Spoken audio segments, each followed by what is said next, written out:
అందరికీ నమస్కారం. ఈరోజు చాలా సంతోషంగా ఉంది. ముఖ్యంగా ఆ దేవుడు కొలువున్న తిరుమల కొండపై పొద్దున్నే దర్శనం చేసుకొని అక్కడ బాలాజీ బస్టాండ్ అయితేనేమి ఇక్కడ అలిపిరిలో బస్టాండ్ సందర్శించి మా ప్రభుత్వం ఏర్పాటైన తర్వాత ఏపీఎస్ఆర్టీసీలో ఎప్పుడూ లేని విధంగా ప్రతి ఒక్క రోజు పండుగ దినంగా ఉంది. ఎందుకంటే గత 5 సంవత్సరాల్లో ఏ రోజు కొత్త బస్సు చూసిన పాపాన పోలేదు ఈ రాష్ట్ర ప్రజలు. సుమారు 1400 బస్సులు ఆర్డర్ పెడితే ఇప్పటికే ఈ 2 నెలల్లోనే 400 చిలుకు బస్సులు రోడ్లపైకి వచ్చేసాయి. ఇంకా 1000 బస్సులు ఈ రాష్ట్ర ప్రజలకు సేవ చేసేదానికి అతి త్వరలోనే అన్ని డిపోల నుంచి బయటకు రావడం జరుగుతూ ఉంది. సోదరులారా, ఒకటి గమనించండి, ఇది మాటల ప్రభుత్వం కాదు, చేతల ప్రభుత్వం. 2 నెలలైంది ప్రభుత్వం ఏర్పాటు చేసి. చెప్పుకునేదానికి ఒకటి కాదు, ఎన్నో కార్యక్రమాలు చేపట్టాం.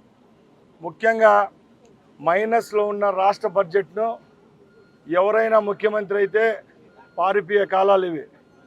ఈరోజు మా ముఖ్యమంత్రి గారు ప్రభుత్వం ఏర్పాటు చేసిన తర్వాత ఎలక్షన్ల ముందు ఏ హామీలు ఇచ్చామో అవి తూచా తప్పకుండా ఒక్కొక్కటి ప్రజల కోసం చేరువ చేస్తున్నాం. ముఖ్యంగా ఈ రాష్ట్ర ప్రజలకు ఏవైతే చెప్పామో అవి సమకూరుస్తున్నాం. అలాగే ముఖ్యంగా ఒకటోది, ఎక్కడ ఈ భారతదేశ చరిత్రలో ఎక్కడా లేని విధంగా సుమారు 65 లక్షల మందికి పెన్షన్లు ఇవ్వడం జరిగింది. 1వ విడత అయిపోయింది, 2వ విడత కూడా 4 రోజుల ముందు ఇచ్చాం. అలాగే ఎందరో మన కుటుంబాల్లో ఉన్న నిరుద్యోగులు ఉన్నారు. ముందు ప్రభుత్వాల్లో చాలని జీతాలు ఇచ్చి 5,000 రూపాయలు ఇచ్చి 30 రోజులు ఊడిగం చేయించుకుంటే ఆయన మా ముఖ్యమంత్రి గారు డిఎస్సి, మెగా డిఎస్సి అనుకోండి, 16,000 ఉద్యోగాలకు సంతకం పెట్టి అతి త్వరలోనే నోటిఫికేషన్ వచ్చి ఎగ్జామ్స్ రాసేదానికి సిద్ధం చేశాం. అలాగే ఏ దేశంలో అయినా రాష్ట్రంలో అయినా కులాలను మతాలను సెన్సస్ తీస్తారు. ఆ కుల వాళ్ళు ఎందురున్నారు, ఈ కులాలు ఎందురున్నారు. పెద్దలు నారా చంద్రబాబు నాయుడు గారు ముఖ్యమంత్రి అయిన తర్వాత ఒక మహోన్నతమైన ఆలోచనతో ముందుకు వస్తున్నారు.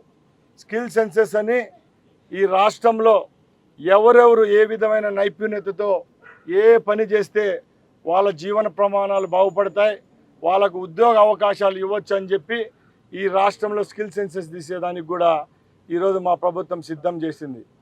ఇంకొకటి, రైతుల నోట్లో మన్ను కొట్టే విధంగా గత 5 సంవత్సరాల చివరాంకంలో జగన్మోహన్ రెడ్డి ప్రభుత్వం తీసుకొచ్చిన యాక్ట్ మీ అందరికీ తెలుసు. ల్యాండ్ టైటిలింగ్ యాక్ట్ అని ఒక చెత్త యాక్ట్ని తీసుకొని వచ్చినాడు. భూమి ఒకటిదైతే దాని మీద అజమాయిషి వచ్చి ఇంకోరికి ఇచ్చే విధంగా చేస్తే మా ప్రభుత్వం ఏర్పడతానంటే క్యాబినెట్ మీటింగ్ చేపెట్టి దాన్ని రద్దు చేయడం జరిగింది. అలాగే ఈ నెల 15వ తారీఖున రాష్ట్రంలో లక్షలాది పేద ప్రజలకు కడుపు నిండా అన్నం పెట్టే పథకం ఏదైతే ఉందో అన్నా క్యాంటీన్ ఫస్ట్ విడతగానే 100 కేంద్రాల్లో స్టార్ట్ చేయడం జరుగుతుంది. అలాగే మేము ఏమైతే హామీలు ఇచ్చామో దానిలో ముఖ్యంగా మహిళలకు సంబంధించిన మా ఆర్టీసీ బస్సుల్లో ఉచిత ప్రయాణం, దానికోసం పొరుగు రాష్ట్రాల్లో ఈరోజు కర్ణాటక అయితేనేం, తమిళనాడు అయితేనేం, అలాగే మన తెలంగాణలో ఇక్కడ ఫ్రీ ట్రాన్స్పోర్టేషన్ ఇస్తున్నారు ఆడవాళ్ళకు.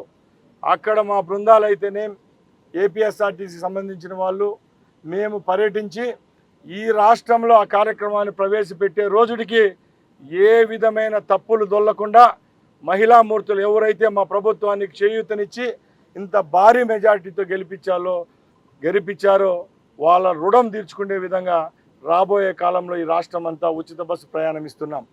అలాగే ఇంకో పథకం, ఈరోజు కట్టెల పొయ్యిలు పెట్టుకొని కళ్ళ నిండా నీళ్ళు వచ్చే కాలంలో భారం అయిపోయి కుటుంబాన్ని పోషించుకునే రోజులు కూడా లేవు ఇప్పుడు.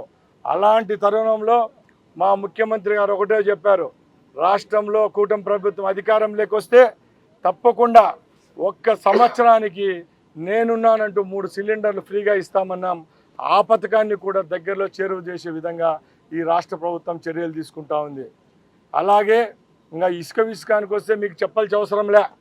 ముఖ్యంగా మనం ఏ ప్రాంతంలో ఉన్నామో, ఈ చిత్తూరు జిల్లా అయితేనేం, పక్కనున్న కడప జిల్లా నుంచి వందలాది వేలాదిగా రోజుకు ఇసుక పక్క రాష్ట్రాలైన బెంగళూరుకు, చెన్నై ప్రాంతాలకు తరలిపోయే రోజులు అవైతే ఈరోజు ఒక్క స్పూన్ ఇసుక కూడా పక్కల రాష్ట్రానికి లేనిపోయే పరిస్థితి ఏర్పాటు చేసినామంటే అది తెలుగుదేశం పార్టీ యొక్క చిత్తశుద్ధి.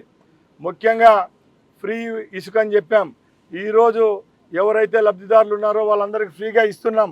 ఇప్పుడు వర్షాకాలం కాబట్టి ఎక్కడెక్కడ ర్యాంపులు ఏర్పాటు చేసుకొని ఏ నదుల్లో ఇసుక చట్టబద్ధంగా తీవాలో అవన్నీ తీసిన రోజు తప్పకుండా ఈ ఇసుక పాలసీ అనేది రాష్ట్ర ప్రజలకు చేరువవుతుందని సభాముఖంగా మీకు తెలియజేసుకుంటున్నాం.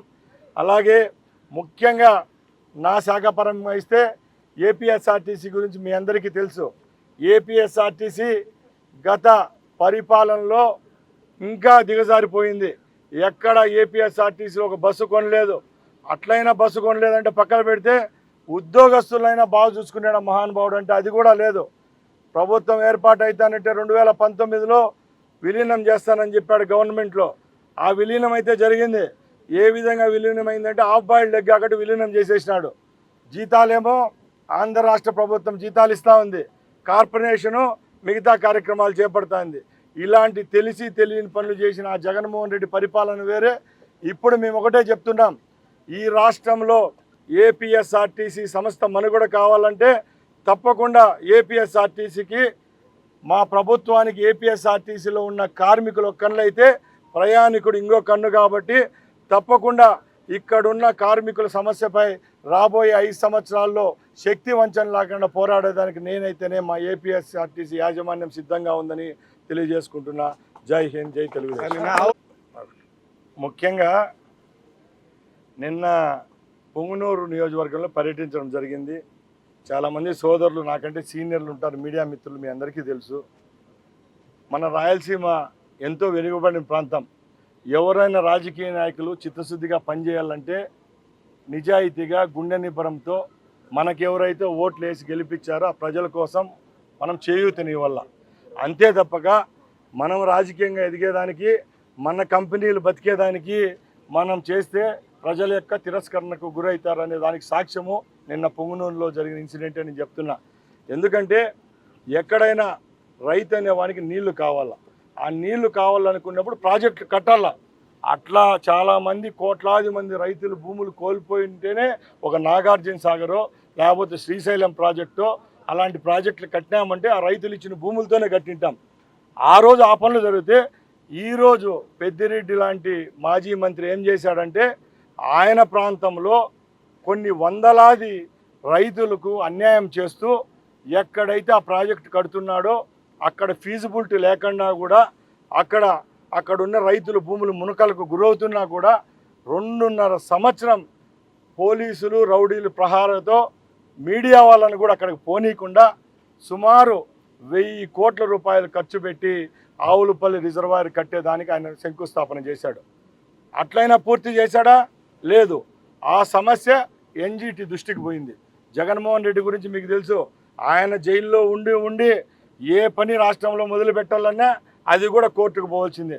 అలాగే వైజాగ్లో ఉన్న రుషికొండ ఎక్కడైతే ఫారెస్ట్ భూముల్లో కట్టేది ఎన్జీటీకి పోయిందో ఇక్కడ కూడా సేమ్ అదే పరిస్థితి జరిగింది.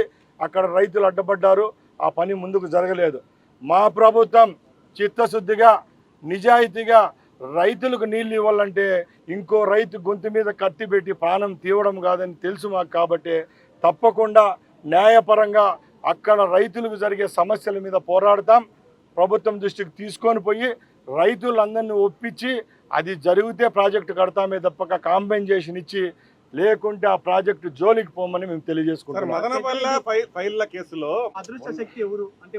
సార్ నేను ఒకటి చెప్తున్నా సార్, భయపడేది ఏముంది సార్? ఈ నాగరిక ప్రపంచంలో భయపట్టించే వాళ్ళు ఉంటారా చెప్పండి? ఎవరు భయపడరు. ఆ రోజు అధికారం ఉండింది, మంది మార్బలంతో వెనకామంటే 50 మంది పోలీసులను పెట్టుకొని గ్రామాల్లో తిరిగినారు. ఈరోజు వాళ్ళ పరిస్థితి ఎట్లయిపోయిందంటే సొంత ఊర్లకు కూడా పొద్దున్న 8కో 6:30కో వచ్చేసి దర్శనాలు చేసుకొని దేవునికి టెంకాయ కొట్టిపోయే పరిస్థితి వచ్చిందంటే ఎంత దయనీయమైన పరిస్థితి మీరు అందరూ తెలుసుకోవాలా. ఇంకా మదనపల్లి ఫైల్స్ గురించి అయితే సినిమా తీయవచ్చు. ఇప్పుడు చాలా వచ్చినాయి, కాశ్మీర్ ఫైల్స్ అని వచ్చిందంటే సినిమా. ఇక్కడ మదనపల్లి ఫైల్స్ గురించి కూడా సినిమా తీయవచ్చు. ఎందుకంటే మీకు అందరికీ తెలుసు, మదనపల్లి అది ఆఫీస్ ఏదైతే ఉందో స్పెషల్ కలెక్టర్ ఆఫీసో డిప్యూటీ కలెక్టర్ ఆఫీస్లో సుమారు 13 మండలాలకు చెందిన రికార్డులు ఉన్నాయి.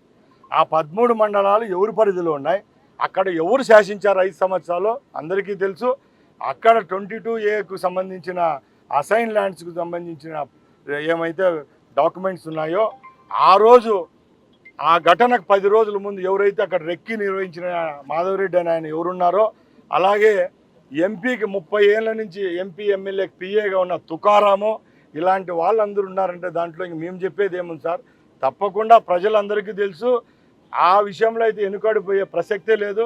ఇంకా పెద్దిరెడ్డి విషయంలో భయం అంటానరా, ఆయన 70 ఏళ్ళు దాటిపోయినా ఆయన చూసి ఎవరు భయపడతారు సార్? ఇక్కడ భయపడే వాళ్ళు ఎవరూ లేరు.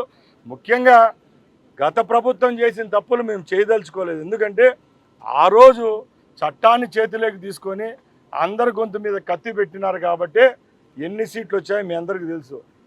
కేవలం 11 సీట్లతో ప్రతిపక్ష హోదా కూడా ఆ రోజు వాళ్ళకి దక్కలేదు. మేము ఒకటే చెప్తున్నాం, చట్టం అనేది ఒకటి ఉంటుంది, న్యాయస్థానాల మీద మాకు గౌరవం ఉంది కాబట్టి ఏవైతే ఆ రోజు వీళ్ళు ప్రజలకు అన్యాయం చేసినారో, వాళ్ళ భూములు లాక్కున్నారో, మైన్స్ లాక్కున్నారో, ఆ రికార్డులు తగలబెట్టిన వాళ్ళకైతే చట్టపరంగా చర్యలు అనేది ఉంటాయి. జైలుకు పంపించే విషయం అయితే వాళ్ళు చేసిన తప్పుకు జీవితాంతం ఇంకో జన్మెత్తినా వాళ్ళు జైల్లో ఉండాలి. ఒక ప్రభుత్వం అనేది ఏర్పాటైన తర్వాత పైన నుంచి కింద స్థాయి వరకు ఎవరైతే గత ప్రభుత్వాల్లో చేతివాటం చూపించారో అధికారుల ట్రాన్స్ఫర్ అనేది ఎక్కడైనా ఉంటుంది. ముఖ్యంగా రూల్స్ ప్రకారం మేము జగన్మోహన్ రెడ్డి ఆగట్టు ప్రభుత్వం ఏర్పాటు చేసిన రోజు అందరినీ పీకేయడం పెట్టుకోవడం అలాంటివి ఏముండవు. దీనికంటే ఒక లిమిటేషన్స్ ఉంటాయి కాబట్టి రాబోయే కాలంలో ప్రభుత్వంకి సంబంధించిన ఉద్యోగస్తుల విషయాల్లో డిపార్ట్మెంటల్గా ట్రాన్స్ఫర్స్ అయితే ఉంటాయి. ఎక్కడ ఆ దేవదేవుడు వెలిసిన ప్రాంతం ఇది తిరుపతి. ప్రపంచంలోనే నలుమూలల నుంచి ఎక్కువ వచ్చే పిలిగ్రమ్ సెంటర్ ఏదైనా ఉందంటే తిరుపతే. కాబట్టి మేమైతే చిత్తశుద్ధిగా రాబోయే కాలంలో ఇక్కడ యాత్రికులకు ఏవైతే సౌకర్యాలు కల్పించాలో ఆ సౌకర్యాలు కల్పించేదానికి ఈ బస్టాండ్ల విషయంలో అయితే తగిన చర్యలు తీసుకుంటాం. ముఖ్యంగా కొత్త రాష్ట్రాలు ఏర్పడిన తర్వాత మన ఆంధ్రప్రదేశ్ తెలంగాణ విడిపోయిన తర్వాత తిరుపతి, విజయవాడ, వైజాగ్, గుంటూరు ఇలాంటి కర్నూలు అలాంటి పెద్ద నగరాల్లో ఎక్కడెక్కడ ఆర్టీసీ బస్టాండ్ పూర్వం పెట్టారో అలాంటివన్నీ రీమాడిఫికేషన్ చేసేదానికి కూడా మేము సిద్ధంగా ఉన్నాం. సార్, లోకేష్ గారు రెడ్ బుక్లో కొన్ని పేర్లను తొలగించారన్న ప్రచారం జరుగుతుంది. ముఖ్యంగా వల్లభనేని వంశీ, మీరు ప్రతిపక్షంలో ఉన్నప్పుడు చాలామంది మిమ్మల్ని ఇబ్బంది పెట్టిన వాళ్ళు చాలామంది ఉన్నారు. అంటే రోజా కావచ్చు, మిగిలిన వాళ్ళు కావచ్చు. అంటే వాళ్ళ పేర్లని తొలగించారా లేకపోతే అలాగే జాగ్రత్తగా పెట్టుకున్నారా? ఇదంతా నో కామెంట్ అండి. ఒక విషయం చెప్తాను చూడండి. రెడ్ బుక్ అంటే మీ అందరికీ తెలుసు, అదేదో కేవలం బుక్ మాత్రమే కాదు. గత 5 సంవత్సరాల్లో ప్రజలపై, తెలుగుదేశం పార్టీ కార్యకర్తలపై అందరూ ఒక ఎత్తు అయితే దీనివల్ల ఎక్కువ నష్టపోయింది మా నాయకుడే చంద్రబాబు నాయుడు గారే. ఆయన వయసు, ఆయన అనుభవం కూడా చూడకుండా ఒక చిన్న పెట్టి కేసు పెట్టి ఆయన జైల్లో సుమారు 50 రోజులు పెట్టిన దుర్మార్గమైన పరిపాలన అది. అలాంటి తప్పు చేసిన అధికారులు మా మీదే కాదు, మా నాయకుని మీద కాదు, ప్రజల కళ్ళల్లో ఎవరైతే కన్నీరు తెప్పించారో వాళ్ళందరికీ రాబోయే కాలంలో అయితే శాస్తి అయితే జరుగుతుంది. Thank you.